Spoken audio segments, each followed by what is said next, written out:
Now, coming to the next question, this is your question number 76. A 45-year-old man.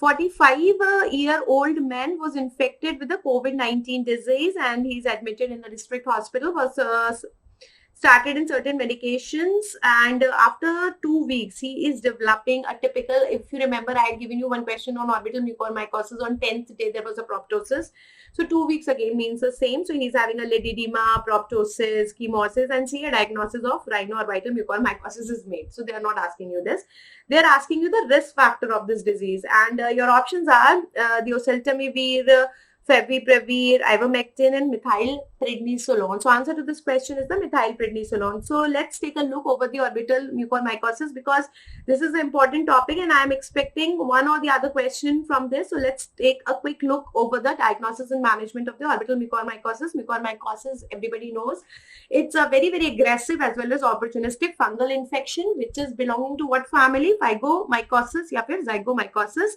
And it is ubiquitous. It is present everywhere, especially in the soil, and it is not causing the problem in the immunocompetent person. So it's present everywhere, but recently it has come into the notice because we have got more and more immunodeficient patients, COVID-19 patients, diabetic patients. That is the problem, right? So that fungus is ubiquitous in nature. I told you it is found in the soil and also in the decaying vegetation. It's very, very widespread. Humans are regularly exposed to it. That also I told you, and how they are entering. So they can enter through the mouth or the nose, but rarely they are causing a problem in the intact immune system. They are not causing a problem in the intact immune system.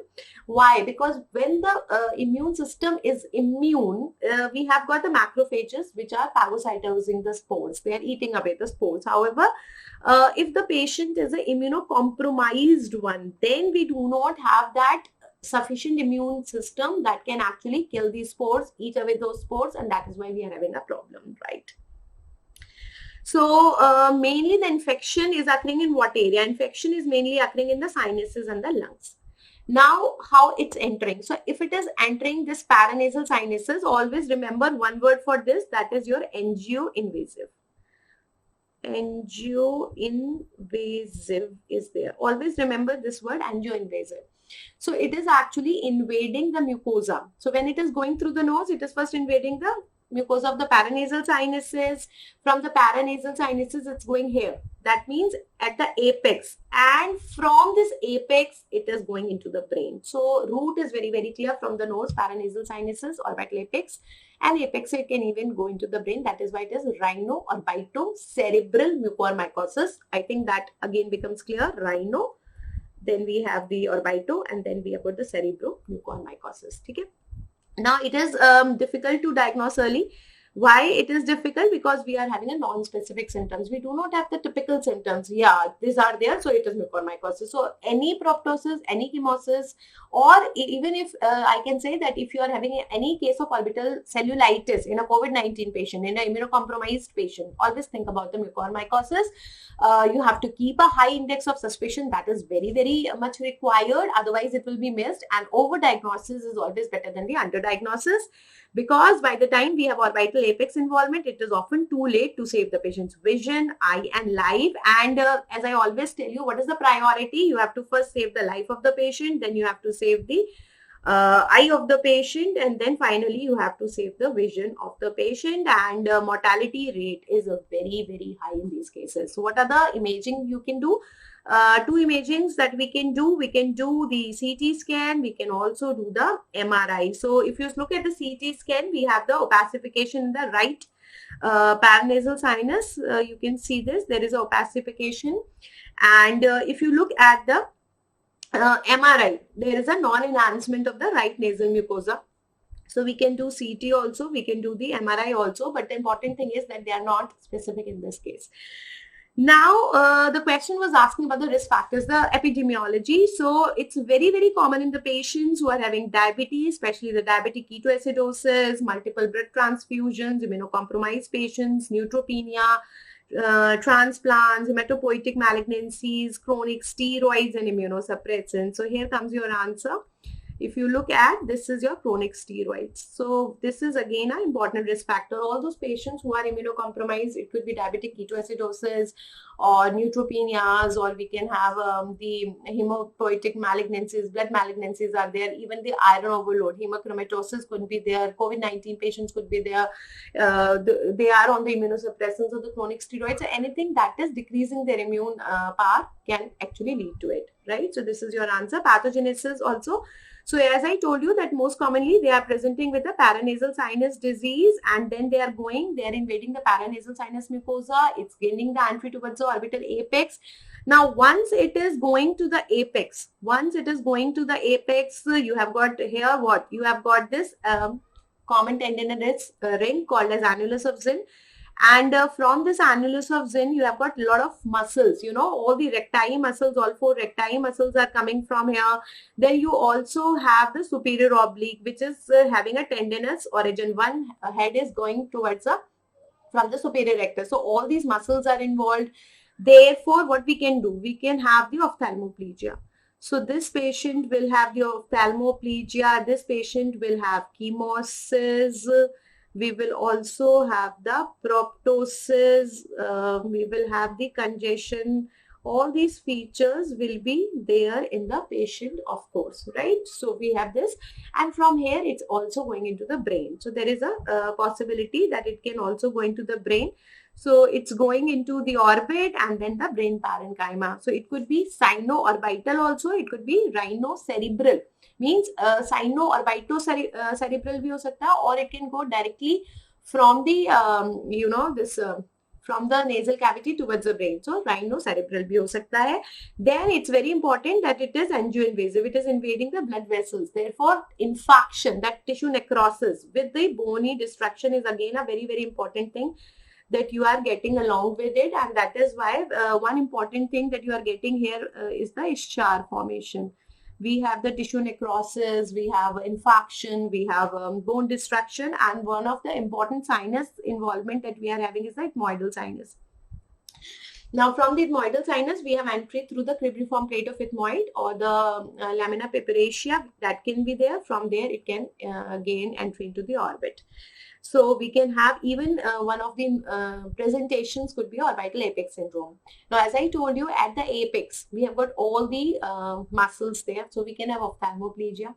Then there are 2 fissures which are present at the apex. At the apex of the orbit, we also have the optic canal, and we also have the superior orbital fissure.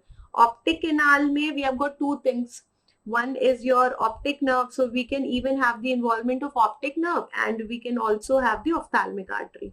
So even the involvement of the vision, that could also be there, ophthalmic artery. And then we have got the superior orbital fissure, where we have got the superior part, then we have got the middle part, and then we have got the inferior part. Superior part is superior ophthalmic vein, inferior is inferior ophthalmic vein. And along with this, we also have the lacrimal frontal trochlea. This is your lacrimal. Liver function test से याद रखो, lacrimal है, then we have got the frontal, and T for trochlear. This is your 4th. Then we have got the 3rd nerve, both superior as well as the inferior division. Then we have got the 6th nerve and the 3rd one. This is your nasociliary part.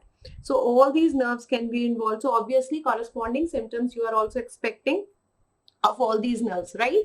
So we have got the 4th nerve, ye 5th ka 1, 2, 5th ka 3, then we have 6, and we have got 3rd. All the nerves are involved. Okay. So accordingly, I am having all the problems. I am having the involvement of the cranial nerves. We have got diplopia, ophthalmoplegia, and because the 5th nerve involvement is there, so sensory loss is also there. Then we always know that from there it can go to cavernous sinus. Even in the cavernous sinus thrombosis, when we learn, we have seen that one of the risk factors is your orbital cellulitis or the acute ethmoidal sinusitis, and from there it can go to the brain and causing the thrombosis and infarction. So it's very, very invasive, and it's very, very rapid. So how it is starting, then how it is going, and what is the presentation? I hope that is very, very clear. What is the important non-specific symptoms? So this patient usually presents with a nasal congestion, forced nasal drip, dark blood tinged or we can even have purulent rhinorrhea. We can have the invasion in the paranasal sinus mucosa, so we can have sinus tenderness, headache, fever, and malaise.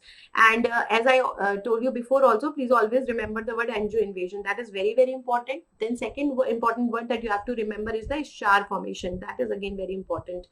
And this Ischar formation could be a black necrotic Ischar. What are the places? There are 3 places where it is very, very common. One is your nasal turbinates, and then we can have over the skin, and third is your hard palate. So if it is on the hard palate, then that is very, very typical of the maxillary sinus involvement.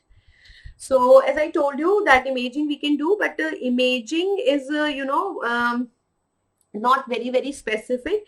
This can only help to delineate the extent of infection and what amount of surgical debridement you are doing. But the most important characteristic feature is that it will start bleeding, because the dead area will not bleed. So do the debridement till it starts bleeding. That is an important one.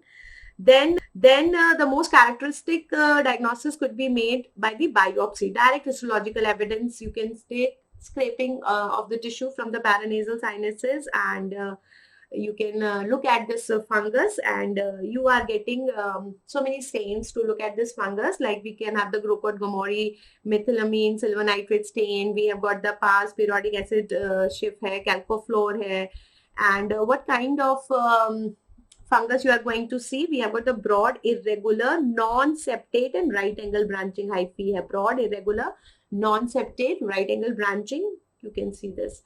So this is the microscopic finding, very, very specific, where the CT, MRI are not specific. This is specific. And finally, we come to the treatment. So treatment ke liye, just I will be in very short telling you 2 things. Lipid-based amphotericin B is the first choice. And if it is not being given, contraindicated, anything, go for the posaconazole. And if medical management is not enough, go for the surgical debridement. So we can go for the surgical debridement, and the goal is to remove all the necrotic tissue. So what is the indicator? Indicator is involved tissue will rarely bleed. So the surgeon should debride until normal bleeding tissue is encountered. So keep on debriding until you start getting the bleeding, and that is your indicator that all the necrotic tissue has been removed. So I hope you are very, very clear, and any question related to this you can easily conquer.